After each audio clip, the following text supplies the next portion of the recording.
video utama dengan saya Gina Zakia dan ada Pak Umar. Kali ini kita akan membahas perbedaan dari electric power steering dan power steering hidrolik. Di sini kita sudah ada displaynya. Jadi untuk teman-teman yang nggak tahu apa aja sih spare part dari power steering elektrik dan spare part power steering hidrolik, nah ini kita bahas satu-satu ya.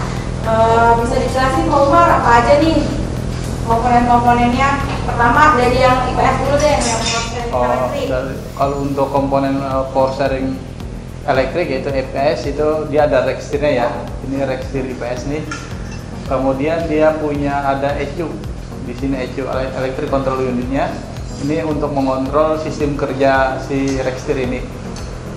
Nanti yang ketiga dia ada sikringnya ya. Sikring itu dia nempel ke sikring body sekalian sikring kabin sikringnya. Dan yang ketiga itu juga yang mempunyai sistem seperti ini nih. Ini namanya steering column elektrik. Dia penggeraknya ini persis di bawah setir ya.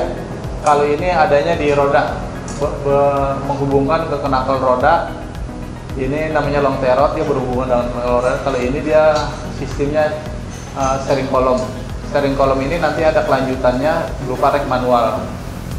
Nah, yang mau ditanyakan, ini di setiap column steer ini di setiap mobil itu sudah pasti ada. Steering column untuk di setiap mobil pasti ada. Cuma bedanya kalau yang menggunakan sistem elektrik, ini ada motornya. Ada kabelnya, sensor torque ini ke ECU. Kalau untuk yang mobil biasa ada dia, tetap steering column ada. Setiap mobil pasti. Jadi setiap mobil pasti ada steering column-nya, perbedaannya ada motor column steer atau tidak gitu iya. Ya. Kalau untuk tracknya tetap tracknya seperti ini atau ada yang, jadi ini kan ada yang manual juga? Ada yang manual, racknya kalau dia menggunakan sistemnya yang steering column elektrik itu racknya di bawah manual, polos. Tapi kalau yang di bawahnya racknya elektrik, dia steering column-nya polos. Oh, jadi iya. Tinggal kebalikannya aja ya. Iya. Jadi ini motornya. Kalau misalnya rack steer-nya ini ada motornya, di steering column ini pasti dia manual. Tapi kalau steering column-nya ada motornya, di rack steer ini manual. Jadi itu aja komponennya atau ada yang lain? Ini setiap mobil pasti ada. Setiap modul mobil. IPS-nya. Kalau modul IPS-nya yang menggunakan sistem IPS itu pasti ada. Pasti ada iya. Ya. Jadi untuk komponennya ini ada 3 nih ya teman-teman. Jadi ada rack steer IPS, column steer IPS, sama modul IPS-nya gitu. Yang sering rusak itu di bagian mana ya? Kalau yang sering rusak itu cenderungnya komponen tersebut ini bunyi ya. Ini di bagian bushing sebelah kiri, nanti di bagian lahar, dan dia punya gigi. Nah ini gigi asnya. Gigi asnya ini terkadang sudah runcing ya, karena dari sistem penggeraknya dia tidak menggunakan oli, jadi dia langsung daya puntir. Nah di sini di pinionnya nih yang sering kena nih. Jadi yang banyak rusaknya bunyi-bunyi itu berasal dari sini. Jadi rack steer-nya itu ada di bagian astirnya, di bagian giginya. Itu biasanya berapa lama untuk rusaknya yang sering terjadi? Kalau rusak ya yang sering terjadi satu dari dia berapa lama gitu? Untuk tahannya biasanya sih mobil ya 5 tahun kuat, 3 tahun, ada yang tergantung pemakaian, ada yang 6 bulan. Jadi tergantung dari pemakaian, sama tergantung kondisi dari perawatan mobil. Nah, lanjut, kalau biasanya kena banjir-banjir, Kalau kena banjir-banjir, keluhannya kalau untuk untuk racknya ini biasanya mobil ini berat sebelah, bunyi, dan juga terkadang dia mati hidup. Kalau untuk steering column cenderungnya dia bunyi pada saat dia berputar. Jadi kayak kelaharnya itu macet. Padahal itu kalau untuk kita perbaiki ya gitu ada kecenderungan bisa diperbaiki dan tidak bisa diperbaiki. Nah ini dalamnya seperti ini ya. Nah ini dia punya motor. Biasanya kalau yang banjir kenapa sih masuk air di sini? Masuk air dari sini ke sensor torque-nya, ke kelahar dalam bagian sensor torque. Ini mengakibatkan dia bunyi. Jadi kalau untuk yang banjir itu keluhannya itu biasanya berat sebelah, terus berat total ya. Mati hidup. Berat enteng. Menimbulkan karena banjir gitu. Kalau model IPS ini Biasanya ganti karena apa? Modul IPS ini karena ganti biasanya dia karena konsleting, karena dia tahanan resistornya ini karat. Jadi apabila mobil ini dipakai beberapa bulan setelah banjir, dia akan karat tahanan resistornya, IC-nya. Jadi disitulah penyebab dari dia mati atau tidak bisa berfungsi dengan normal. Nah, untuk letaknya ini di mana ya? Kalau ini di mana, konsol di mana, modul di mana?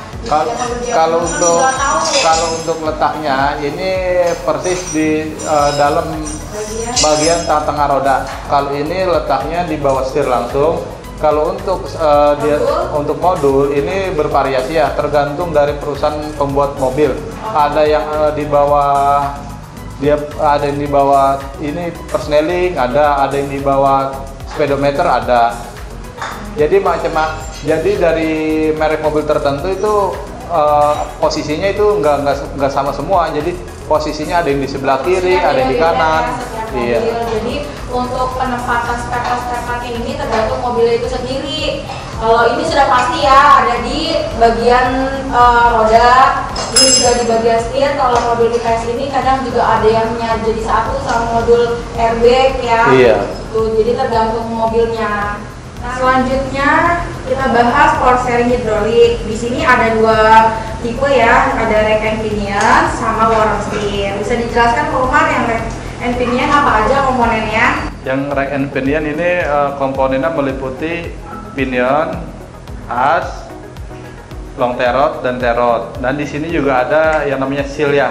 Ini yang cenderung kerusakannya ini cukup fatal ya kalau memangnya ini bocor. Ini oli akan habis. Nah, ini ada juga seal di sini dan ini teflon pinion. Nah, ini laharnya ya. Di baliknya ada setelan. Dan yang kedua ada pompa. Worm steer kalau yang dalam worm steer. Kalau untuk worm steer dalamannya seperti ini pinion. Nah, ini dalamannya nih. Dalaman pinionnya. Kalau untuk pompa juga ada 3 ya. Ada pompa yang menggunakan sistem V-bel dan menggunakan sistem gigi, dan ada yang menggunakan sistem semi elektrik.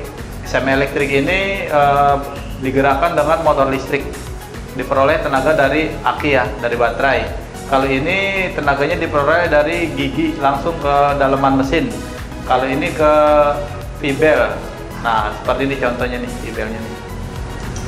Nah, teman-teman kan banyak yang nggak tahu nih kalau worm steer ini biasanya untuk model apa sih?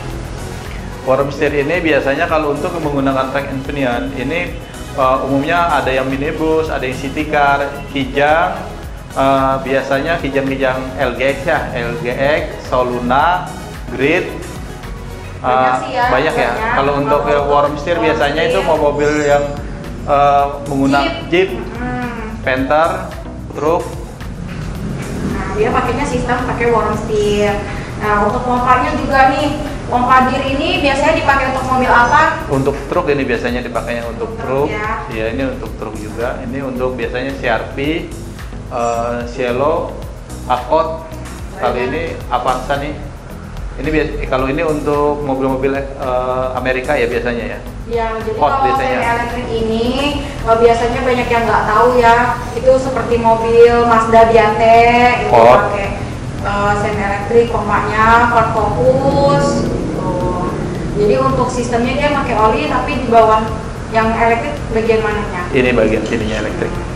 Nah, untuk teman-teman nih yang belum tahu kalau selang power steering itu ada 3 macam, yaitu ada selang tekanan tinggi, selang balik, atau selang supply. Biasanya selang tekanan tinggi ini disebutnya hose high pressure.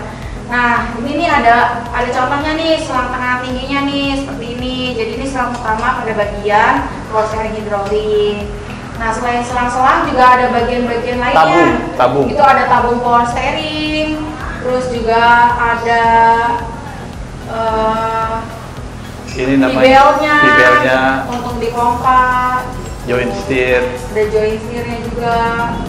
Pokoknya banyak dan kerusakannya juga macam-macam gitu. Dari selang itu biasanya bocor ya. Terus juga bunyi juga bisa kalau pakai selang imitasi itu bisa menimbulkan bunyi dari bagian selangnya. Jadi untuk komponen-komponen power steering ini banyak sekali dan itu juga banyak menimbulkan kerusakan itu dengan berbagai macam. Ada kalau olinya nih, kita ada oli nih. Jadi kita standar di sini kalau oli power steering itu pakai ATF.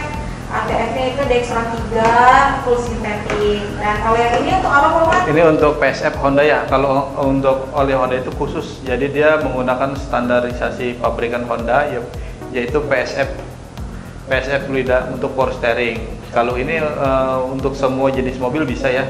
Ini Dexron 3 juga. Ini untuk dipakai pada mobil Eropa, mobil Jepang, mobil Amerika bisa. Ya, kecuali Honda ini bisa, karena ini juga udah standarnya udah bagus. Kalau Honda memang khusus pakai oli PSF.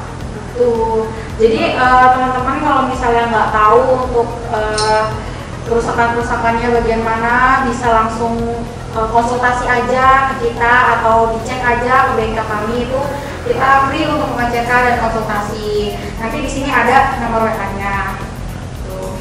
Nah, sekian nih video dari kami. Terima kasih sudah menonton sampai habis. Untuk selanjutnya jangan lupa di subscribe dan like untuk mengetahui video-video seputar power steering lainnya. Oke, kita pamit. Assalamualaikum warahmatullahi wabarakatuh. Salam setir kanan.